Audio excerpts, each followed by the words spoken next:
Hello everyone and welcome back to Fatum Aeterna, Lord of the Dead, Fatum Aeterna, the fate of the Eternal to forever act as the avatar of death against the corrupted mortal filth. We resume.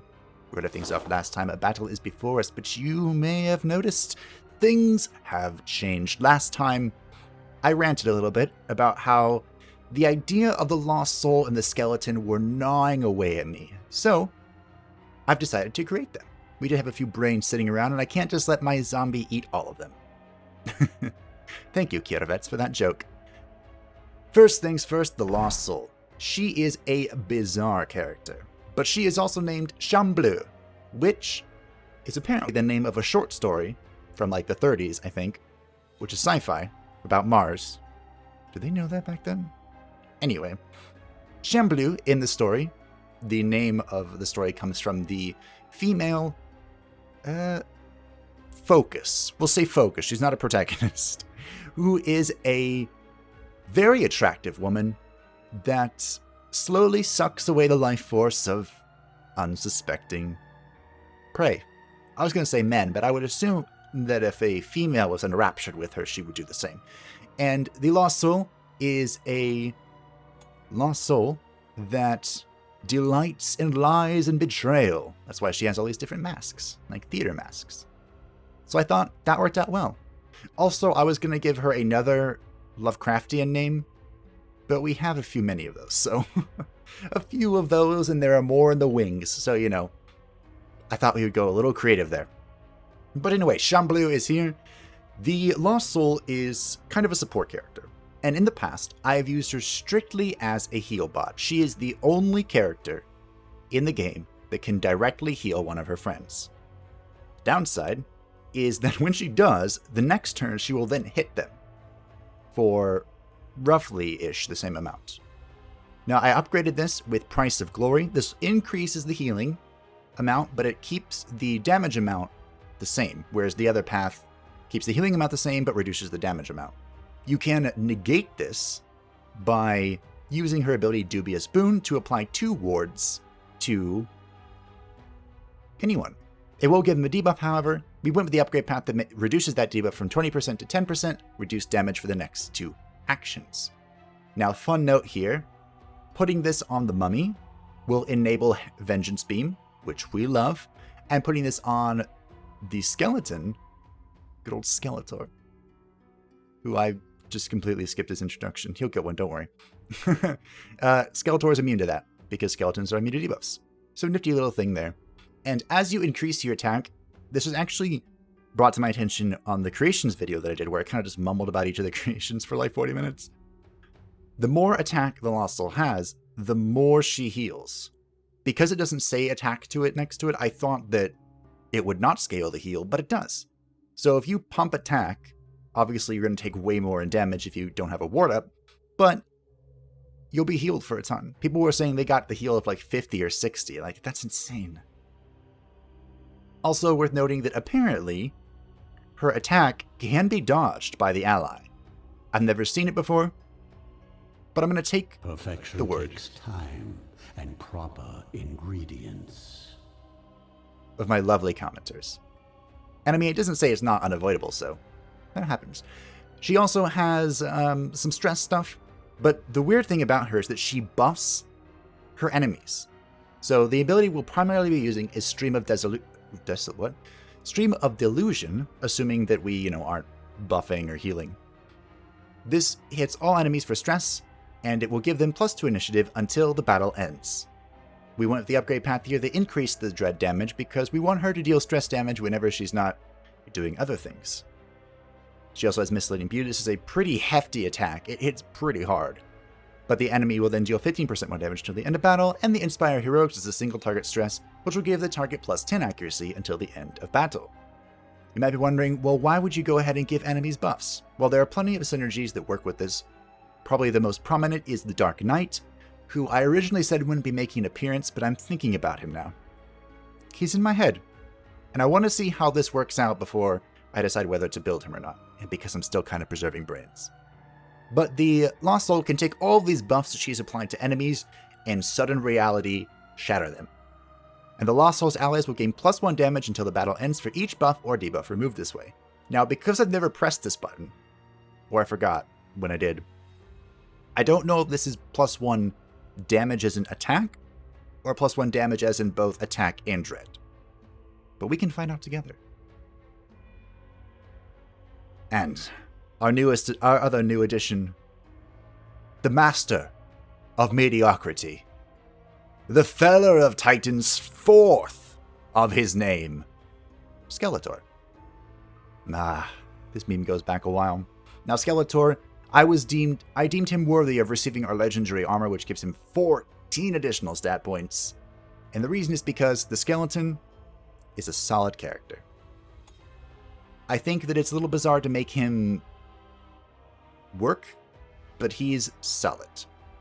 So with his attacks, he has an unassuming strike. This ignores armor. We went with the upgrade that makes sure it doesn't miss. That's because I like the accuracy. Ignoring block is nifty too, but I figure if I'm using this, it's probably on like a construct or something that doesn't have block anyway. Now, normally with this attack, show them their place. This is a movement ability that interrupts stances. I usually go for Forceful Lesson. This enables it to be used from the 2nd position as well, instead of just the 3rd and 4th. But I saw some videos of Eternal Harvest, and I really liked Bony Bully, which is the other upgrade path, which means it's still only usable in the 3rd or 4th form, but instead of interrupting stances, it stuns the target. This could be helpful. Life-saving, really, in the right situation. So, I'm going to try this for the first time. Hopefully I'm not disappointed. One of the key things we'll be using Skeletor for, however, is astounding, just kidding, unnerving fortitude. This is an upgrade path for his stance. In his stance, he gains +10 armor and +10 resistance, and he strikes back when attacked, dealing 100% stress damage, which right now is 40 to 42. And enemies will attack the skeleton more often. That's why you can see the Vampire Fangs currently equipped, because this does trigger off of his counterattack, and his Smite ability allows him to hit multiple times, so we might be able to scale this to a point that it's dealing a respectable amount of damage to heal himself. But I thought of something after I distributed his points, so I'll come back to Smite. He has a buff called the Embrace Mediocrity that you can use from this slot. We've upgraded that to Strength of Mediocrity. This will give a target +4 armor and +4 resistance. It will also give them +2 attack and +2 dread until the battle ends. Stacks up to 3 times. It's a decent buff. We've used a skeleton before called Buffbot, because that's what he was, a Buffbot. I like Strength of Mediocrity. Now back to the Smite. There is a strategy, I mentioned it briefly like really early on, for Eternal Harvest, where you have 2 Lost Souls and 2 skeletons, and the skeletons are using Vorpal Smite, because the Lost Souls are buffing the enemies, and then the skeletons will use Vorpal Smite when there are like 5 or 6 buffs on an enemy to hit them 5 or 6 times, each strike having a 4% chance to immediately kill the target. And I'm thinking, we can kind of just do that as like a secondary option. Of course, we have Nergleth here, who I am sure will do wonders. But you have the honor of receiving my personal touch. Ooh, personal touch. But if something is still alive, or if something, like if something has been fighting for a while, we can have Skeletor take a swing at it, just, to see what's what. Of course, this doesn't work on bosses, so whatever. And last but not least, the Wrath ability for Skeletor. Talked about this a little bit. It's a stress ability that hits everything pretty well, too. And it has 2 upgrade paths. One of them makes it so it removes all buffs. Yawn. The other one, however, makes it so that enemies will either go insane or become inspired. It forces a sanity check. And we got lucky and have the Shackles of War, which means it will always trigger insanity, which we can use if we want to kind of go like with a hybrid build. We can use that to empower a vampire to the extreme level. So we're going to see half the puzzle today. I am continuing to debate how we want to spend these points. I think Dispel is absolutely amazing.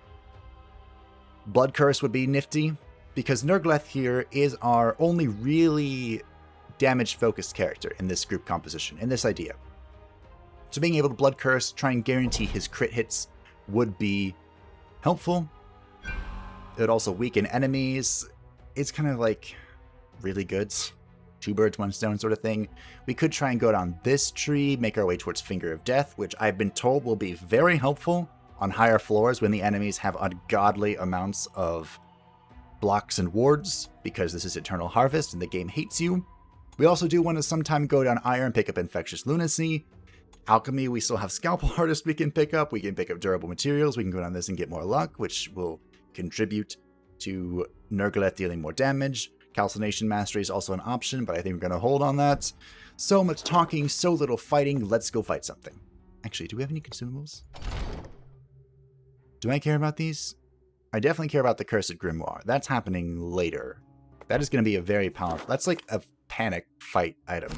Like elite or boss, almost. It's so good. Ah, the Berserker. How I didn't freaking miss you. Now, I'm hoping that...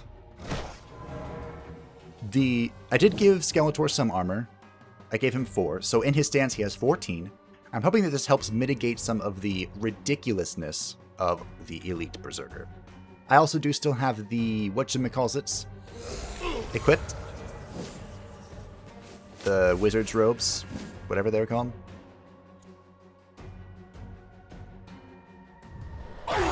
Yes, be cursed. Well, buffed in this case. Look at that, 41.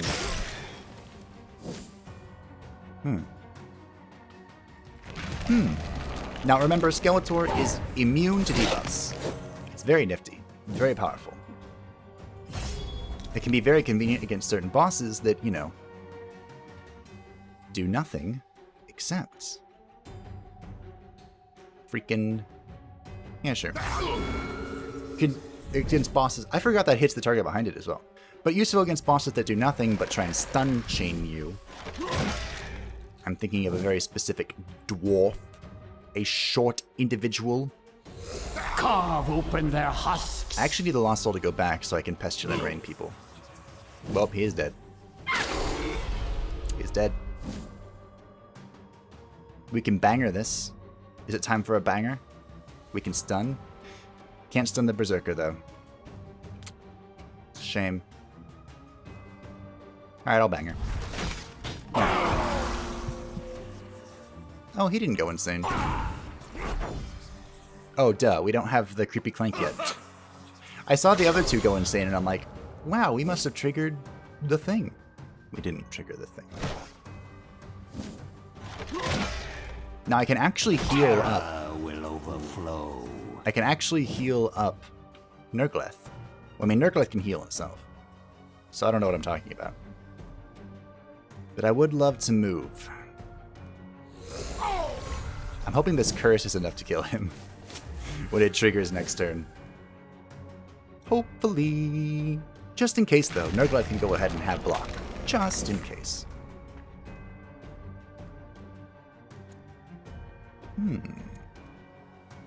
One less annoyance in the world. Ayy, died to the curse. Called it. Shamblu is actually doing a lot more stress damage than I thought she would. I didn't see that coming. Because as I mentioned last time, I only used her as... I only used her as a healer. So, this is still new and bizarre to me. But I like it. I do want to heal with Shamblu, if I can.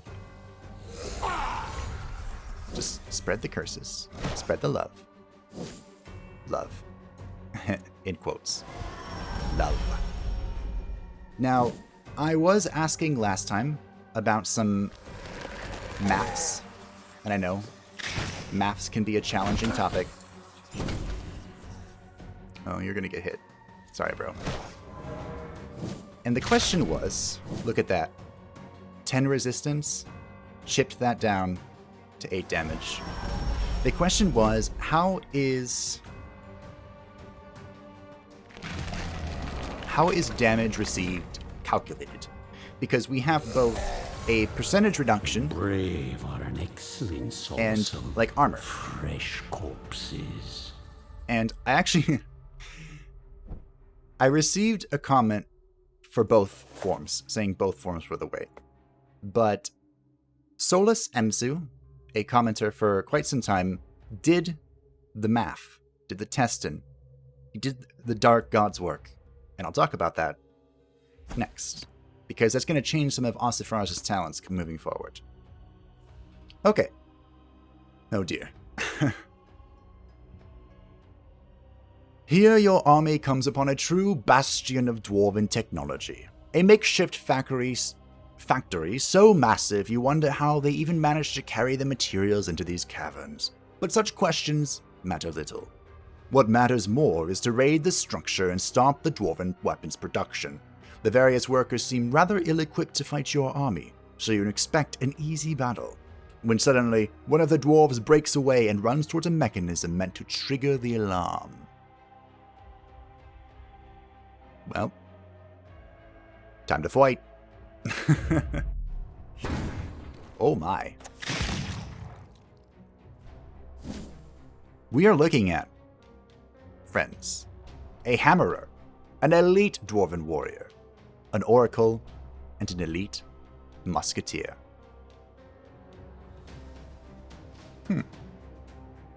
Oh yeah, you can't be buffed. I was gonna say, let's just buff him. Not possible. Impossible. Alright, well, I hate doing this. It hurts me to do this. Don't know why? There's no sun up in the sky. Bony weather incoming. The Hammerer has a very annoying stance, and we're going to have to kill him quickly.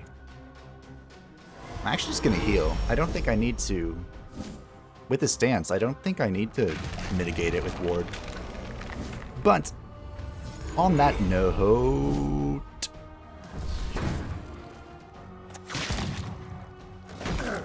Wow. On that note of danger, possible doom, possible death. I need to interrupt this stance, I'm sorry. The Solus did some testing with decent results, and it showed that it was indeed damage reduction percentage was calculated before the armor kicks in. So basically, what this means is that the damage there... I have a bad feeling for Skeletor. The damage that's incoming is calculated, and then the percentage of mitigation is taken off of that. Ugh, dear. We're actually in a little bit of a pickle. Does the stun go through block? I don't think it does. Let's do this, I guess. Because I need to heal. So the percentage is reduced first, and then armor kicks in. Because of this, this actually makes... Really? I can't Plague Breath here? Polite this world. Beautiful. This actually makes armor more valuable for percentage with the inclusion of percentage, because the percentage reduction will bring it down to a point where armor can actually, in some cases, is noticeably reduce it. I've lost my train of thought because I see one target here that I need to kill. That I need to kill soon. It's gonna put me in the first place, isn't it? Yeah. Okay. Let's see what these two do. And start healing. Skeletor is being hurt. Ugh. I mean, that's the downside of the stance, right? So, him being hit all the time, even with the reduction to damage, is a pain. And this could go... Oh, he skipped his turn. Nice. I feel like I didn't explain the damage thing very well, but just trust me that the way that Solus found it was calculated is the better of ways. This will be yours. Overall reduction. And if you are curious, it's in the comments of the last video, if you wanted to see it all typed out eloquently and nicely. Thank you. I appreciate your efforts. And because of those efforts, I think we're going to try and put more points in armor for Ossifrage. Because Ossifrage has a lot. Look at that. Just absorbed it.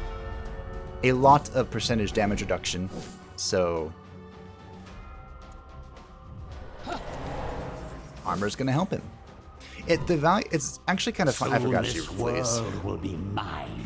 The values are kind of funny because depending... Oh, the reinforcements finally arrive as you dispatch the last of the workers. The real battle begins now. Really?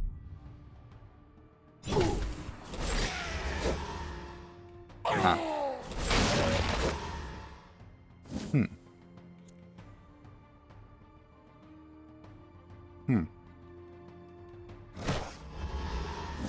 Curious, is it not?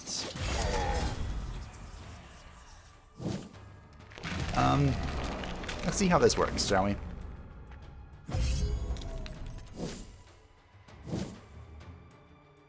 I have been completely derailed from my thoughts. So this is a double elite berserker fight with a treasurer. And Skeletor is being Skeletor. I'm going to pick one of these things and kill them. Is kind of my plan. In case you were curious. And just let Skeletor do his thing along the way.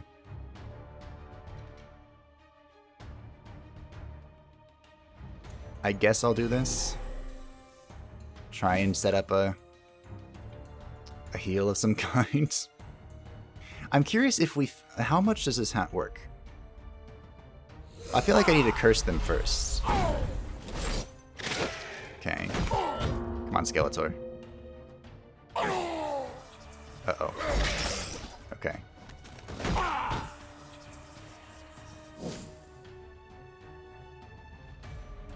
So at this point, I should probably not enter the stance. Because if he doesn't die, he's probably going to kill me. Ashes to ashes. Okay. Dust to dust. Problem resolved. I knew it would be. And now we get to test out. Now we get to test out Fate. Isn't that great? I guess I'll heal you like I planned on doing that.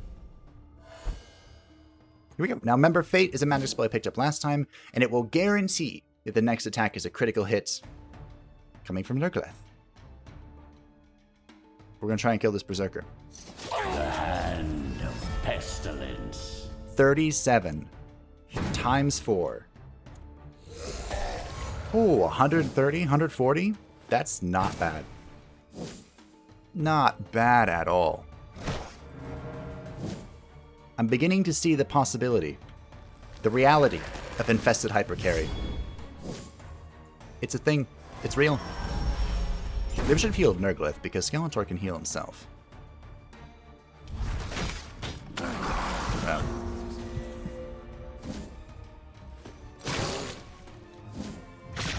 Now, I should have gone to stance. Would have taken less damage. Alright, well. Let's heal Nergleth up and he can pestilent this guy to death. Toss them in with the rest.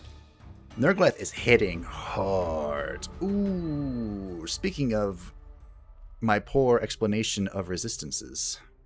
But anyway, after having dealt with the dwarves, you are left with a vast stockpile of weapons and gunpowder, as well as a new fresh corpse. As well as a few fresh corpses to add to your reserves. Without their factory, the dwarf supply of weapons will be thrown into disarray. You would think that we attacked like a weapons depot and there would be some kind of debuff here, but we just got a bunch of parts. Okay. Parts are nice. Parts are nice. Speaking of parts, we can upgrade something. And I'm thinking it's going to be the arena. It's time for the arena upgrade, I think. My dear bride. Her heart beats only for me. I crafted it that way. So we have Gareth Naka chilling here in the arena. I might pull him out to let Chamblou rest for a turn. I'm curious about something. I don't think it's going to work, though.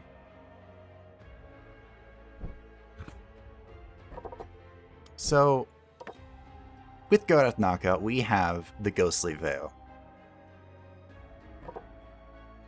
Skeletor has a whopping 5% evasion. If he's in his stance, and we Spectral Fog him, if the enemy misses, does he still counterattack? Not that one, this one. Strikes back when attacked. Not hit, or not when successfully attacked. And you can increase his evasion. It can go up 12 points, really? Why does that seem weird? Just seems bizarre.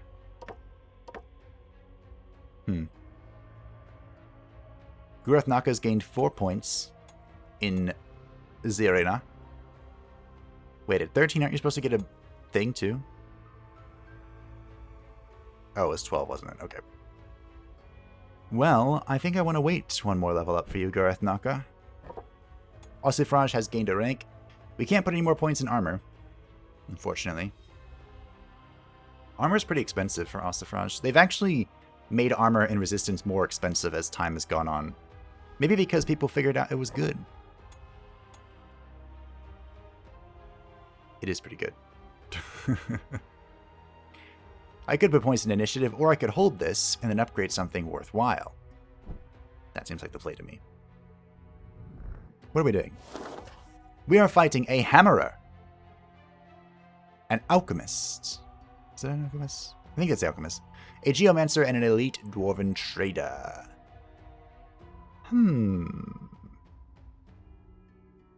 This'll work. Yeah, this'll work. People just get slowly chipped away faster. The thing with Chamblou... We can also get it to pick up Dispel now if we thought we wanted that. There are so many things that I want. That's the problem, isn't it? There's also the Rites of Carnage. Nifty. There is a cheesy strategy, which is to open up with the Rites of Carnage and then devour the buff with the Lost Soul. Just like an instant +4 attack. It's a nifty idea, isn't it? And it's on our way to picking up Infectious Lunacy. I kind of like it. We're not touching Destruction again. Destruction can chill. Away. For all of eternity. Scalpel Artist. Durable materials. Main. And you know, necromancy power should count, right? As the percentage mitigation.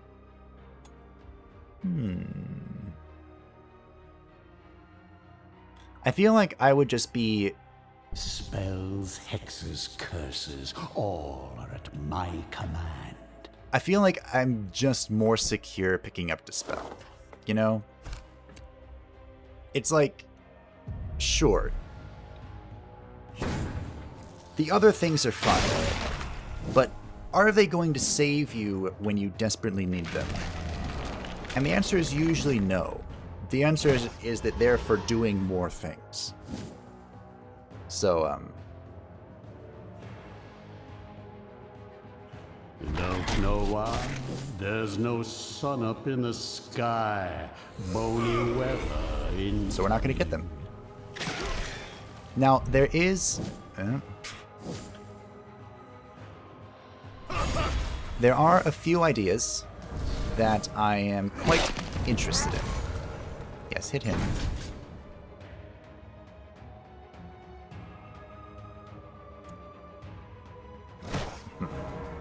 a few ideas I'm interested in that kind of involve this group composition, sort of.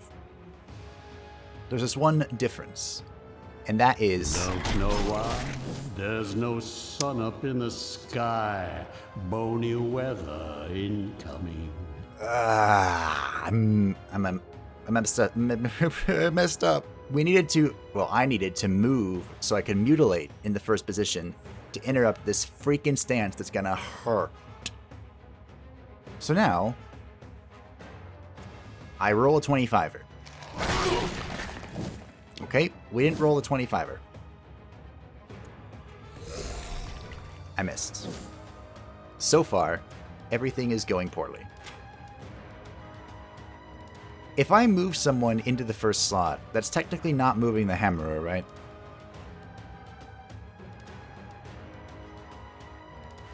Alright, well, this is my hope. Okay. I messed up one stance, but the other one remains unchanged.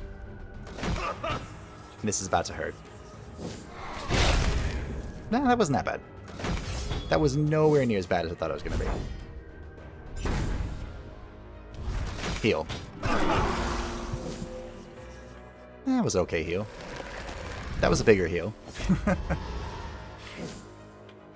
And we're back to this.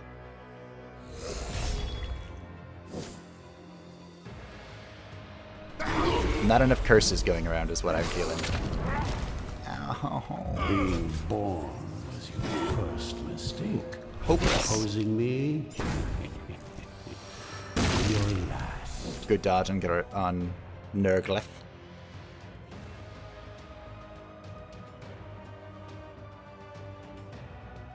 I don't know what to do. Actually, I do. Okay, here we go. Don't worry about Ossifrage's health. Ossifrage is perfectly safe. Mostly. Mostly perfectly safe. Oh, that goes the wrong way. See? Perfectly safe. Perfectly safe.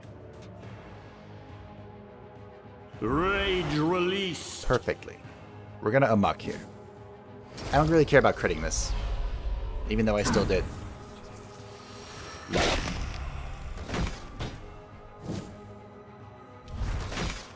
Extinction of life. Please skip your turn. You can see how the evasion tanking works. We're at 64% evasion. And that's on Nurgleth. See, Ossifrage was perfectly fine the entire time. He was never worried. I was never worried. Mostly. I really like... I have mixed feelings, because I really like Gareth Naka being able to apply his Cursed Flames. I didn't think it would be this easy. But I really like Pestilent Rain. Like, it's putting in a lot of work. And it's probably going to kill this guy again. You missed the skeleton? I'm sorry. You what? This is the skeleton that has 5 evasion. Well, okay. A sad display for mortal kind. Ooh. Hey, we got the Power Fist. There is... Was this you, Solus? Are you the Chain Lightning guy? There's someone, I think it's Solus, who loves Chain Lightning. Because they play an Elemental Shaman. Which, as a priest main, I feel you. Also, I upgraded the arena and put no one in it because I'm terrible. I'll accept that. You know what? I'll just go ahead, quietly accept that, and move on. Lovely. Now, the other part of this puzzle that we don't have is one that I love. And I think it's time the puzzle piece comes back. She died unfairly. Truly unfairly. And the Banshee has so many potential possibilities for our group composition. So many things she can do. So many things I want to see from her that I'm going to give her the world. Legendary dust. Rare ectoplasm. And that's it. Useful if you can put up with their constant whining. That's the world to me. Also 11 brain because respect. And of course she needs her slipper back, because every good Banshee wears 2 slippers. It's the best way to protect your little feet. You know? I still think Accelerando is correct. We're definitely going with Chilling Whale. That's one of the strategies. I've mentioned the Absorb Fear. I think I mentioned it last time. We can use this to counteract the Berserkers because they get their buff every single turn. I don't really care about the stance at the moment, but we could use it. And I never did pick one of these. I think we're going to get Desolate Scream. This is the one that removes buffs. Because in some of the things I've seen in my brain and in comments, Grethnaka is not a part of the strategy, and he is the other one that can remove buffs easily. So, Vigor. Boom. I think Vigor, the Banshee and the Lost Soul have the same, like, Vigor thingy-baboober. And Evasion. Evasion. Evasion. I've also been discussing how high can we get the Banshee's Evasion? And there was some suggestion that via artifacts and YOLO Solo, the Boiling Blood, it's seemingly possible to get it to 100, which is kind of insane if you think about it. Even if you don't think about it, it's kind of insane. We need some accuracy here. One more press of this button brings it to the 120 number that I like. Ugh, why am I so greedy? I don't know. But I kinda like it. There we go. So the Banshee has returned, and as I mentioned last time, I already had a name planned for the Banshee. And it's going off of my previous name, which was Larhi. There is suspicion amongst scholars, I guess, that Larhi, in the lore, is the alter ego of Loviatar, which I believe is the goddess of death in Finnish mythology.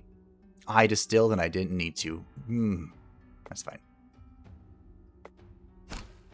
Consort of Tuoni, the god of the underworlds, and oh dear, many other things she is. So, Loviatar is here. You can see we have 2 Banshees, but you're kind of ignoring the second one. Because I have plans for her. And it's not the good kind of plans. So this is an elite hammerer, elite warrior, elite geomancer, and elite marksman. Oh joy. I guess... Let's see. What's really the threat here? The threat is the geomancer and the marksman. So I need to be able to hit them. I need to be able to hit the things in the back. Which means... What? What does it mean? Honestly, I was gonna say, Skeletor, I'm like belching too in between my talking. Skeletor could probably tank this. It's just the concern would be the Geomancer stripping his armor and then the Musketeer shooting him really hard with the mark. So one way we can resolve that is through Mothdet. Mothdet can absorb the mark, Mothdet can move people, Mothdet can zap people, Mothdet can curse people. I'm liking it. Grethnaka is going to go chill again. We're bringing Nergleth and we're bringing Loviatar. Now Loviatar in the final slot is not exactly the same as she was before, but the marksman likes to hit the final slot. Shambhalou, I'm sorry. No, Shambhalou is almost level 11. She can stay. I want Skeletor to reach rank 15 at least because I have more plans. Now, this is the type of battle where I might use the Cursed Grimoire. But we're going to try without it. I'm a little concerned. I would just like to say that right now. Also, I'm going to give Loviatar the Bane Aura, because what else am I going to give her, really? And you'll see why I liked this idea. This idea was presented to me... Ooh. Ow. If Loviatar dies in this first battle, I'm going to be a little tilted. Just a little tilted. Oh, I think there were two people discussing it.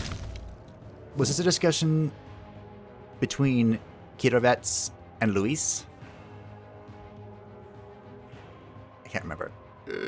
But anyway, the idea here is a great idea. It's genius. And it's basically to use the Clinging Wraps here. I haven't upgraded this yet, because it has 2 upgrade paths, and I'd like to talk about them both.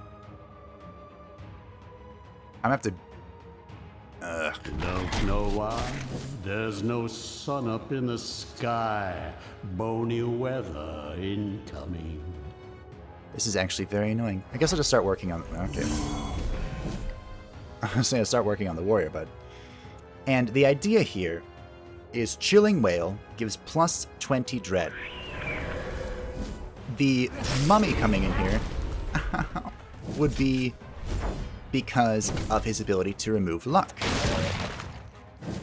So, with plus 20 dread and enemy removing luck, you could do this without using fate. Death predestined. Now you may notice, this person has moved out of range. I'm very tilted. But we have a musketeer to be our demonstration. So, it might hit the hammer. That's a possibility that we could see here. But I'm just going to accept that fate. If that's what happens, that's what happens.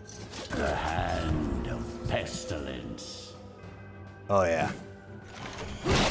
Oh yeah. That is what you like to see.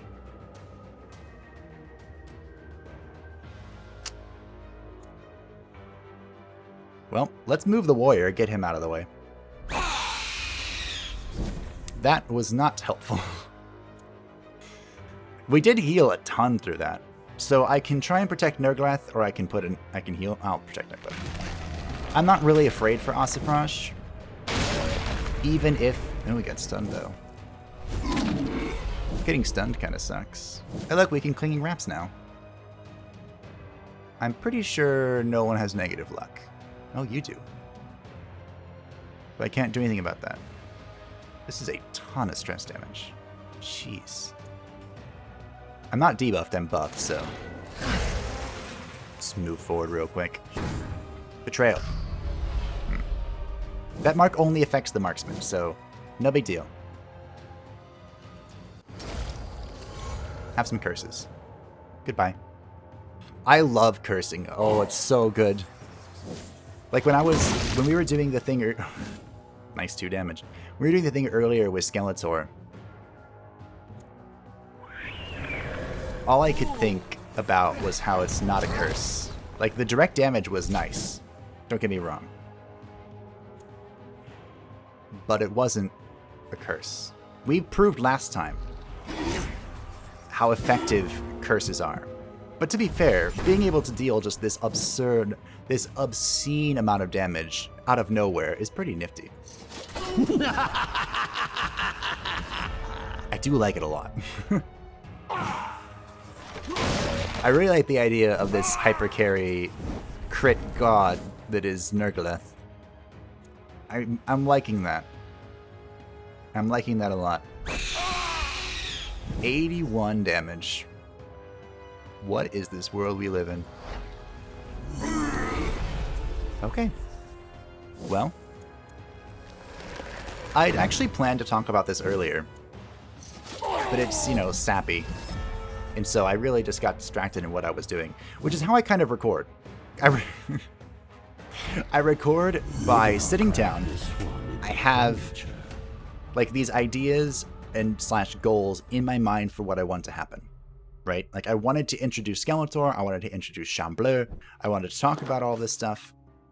And one of the things that I wanted to talk about was, which way do I go here? That seems scary. It's a 50-50 stun on 4 people though. Losing 50 vigor for it. This one is 10 free health.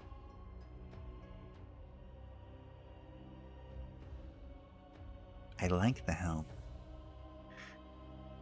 I feel like I'm never going to be able to get rid of blocks. So I'm just going to go with the health and Splinter Hell, I guess. Speaking of health, one more turn and we get more vigor. Moffdet. Now, I talked about the clean grasp briefly. I brought attention to them. Normally, I like Agile Grasp. This makes it so the enemy loses 10 luck permanently. But you saw what we were working towards with Nergaleth.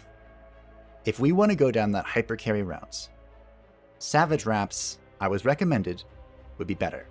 Because this is minus 20 luck for 2 turns. So it's not permanent, it's only for 2 turns, but you can reduce the enemy luck enough pretty quickly that Nergaleth can swoop in there and crit the crap out of them. That's kind of the idea. My enemies are in for a nasty surprise. I've also continuously been debating and discussing Absorb Curses, its upgrade path. I'm going to lean with the commenter who said that Cursed Feast is probably the better way to go, because plus 10 Vigor is a lot and plus 4 Vigor is not. And there aren't a whole lot of buffs that I feel absolutely necessary to remove from a lot of people until much later on. Like, I'm thinking floor 4 Sorceress buff. That's what I'm thinking. So, Moffdet might be getting Cursed Feast in the near future. So, speaking of Crit God, here. Boom, 30 crit. We can do this 3 more times. Bring this at the 42 baseline. We can, of course, get more crit. Get more crits from a talent. More luck, I mean, from a talent. That I'm probably going to be heading towards soon. Radis gains experience. We have an elite Dwarven Warrior, elite Dwarven Treasurer, Musketeer, and an elite Geomancer. Geomancers are proving to be feisty. Feisty, feisty, feisty. Can I go with this?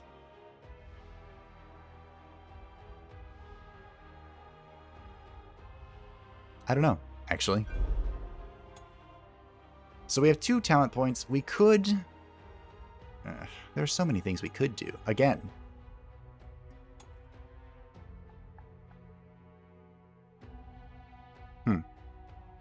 It's worth pointing out, though, with luck, that it's only negative luck that attributes to increasing crit. So if we did... It's worth noting, I don't know, no one mentioned this.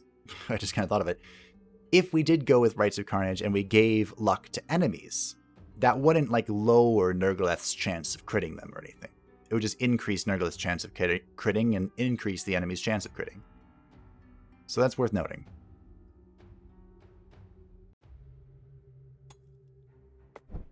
I know what I want. That's not the problem here. I know what I want. I'm an individual. I don't want this. That knows what I want. Ah, the smell of successful alchemy. The issue is that I don't know in which order I want it. Because we are approaching the Inventor, so I'm trying to keep that in mind with my decisions. And I'm still not sure how exactly that changes my decisions. I just know that it does. I also know that there's a character here that I really want to kill. And I can't reach it. So I am a little disappointed. So now that we're at the last battle of the episode, which is when, of course, you do this sort of thing, I wanted to talk a little bit about something that I intended to talk about earlier, but got very distracted by, playing the video game. Which I guess it's kind of what I'm here to do, so it's not a bad thing to get distracted by.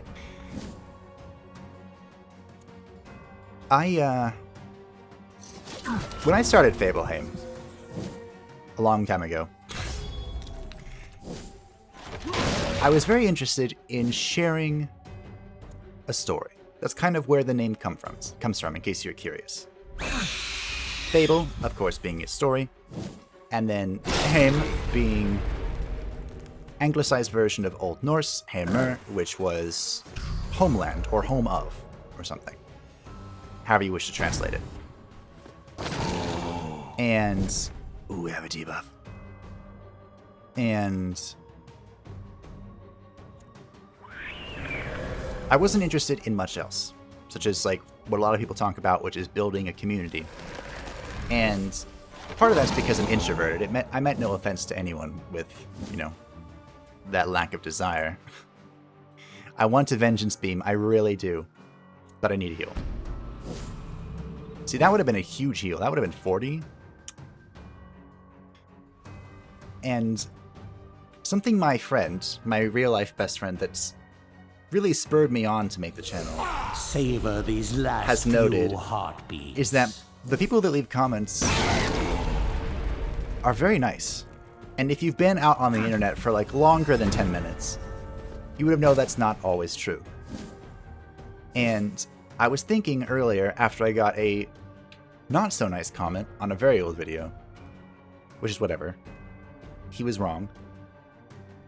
I don't know why I'm surprised. That you are all so incredible. Consistently. And that's very unusual for internet communities. So I just wanted to take this moment that I meant to take earlier to say thank you for being incredible. I really like that everyone's kind of come together around Iratus, and there's so many ideas being thrown out. Just about anything, really. Names, items, creations. It warms the deepest cockles of my heart, as I like to joke, just to see that. And it really makes me kind of emotional. It really makes me want to build a community, which was not part of my original desire.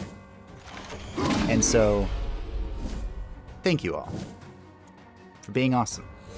Ooh, this one voided its bowels just as it died. And that was really all I wanted to say. I don't say it enough. I appreciate all of you. And thank you for always being, even if I'm, and that's not to say to just, you know, suck up to me or something. If I say something wrong or do something wrong, I want to be told. I just want to be told, I don't want to say politely, but, you know, not rudely. That's all. And I know I have room to grow. Like, my inability to coherently form this thank you.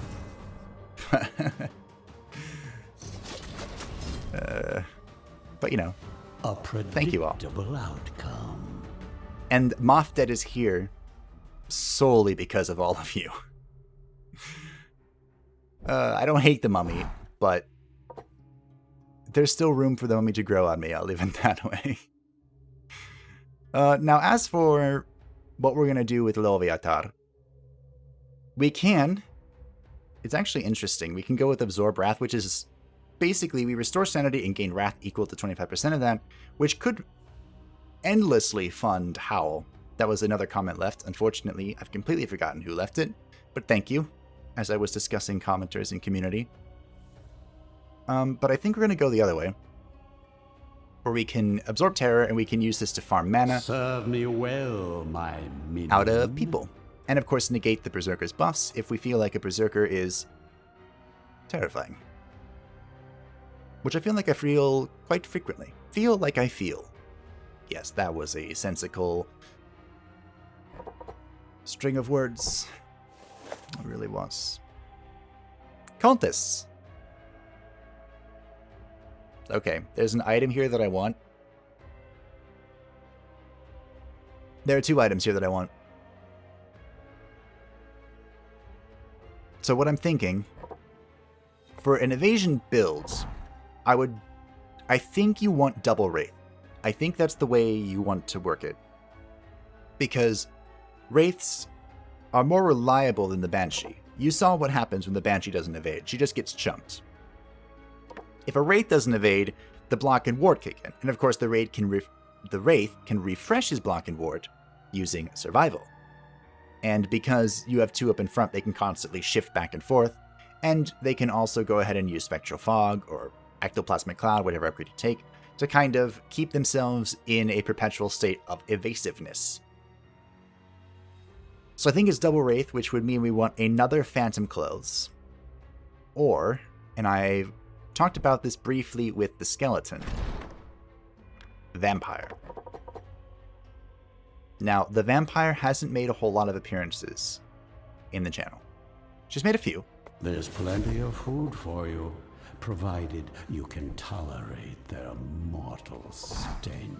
And I think that on Cakewalk and More Pain, the Vampire makes an excellent frontline brawler, using Bloodthirst and whatever, but I feel like on Good Always Wins and Eternal Harvest, there's too much stuff happening in the front line that the Vampire squishiness kind of shows a bit much, you know?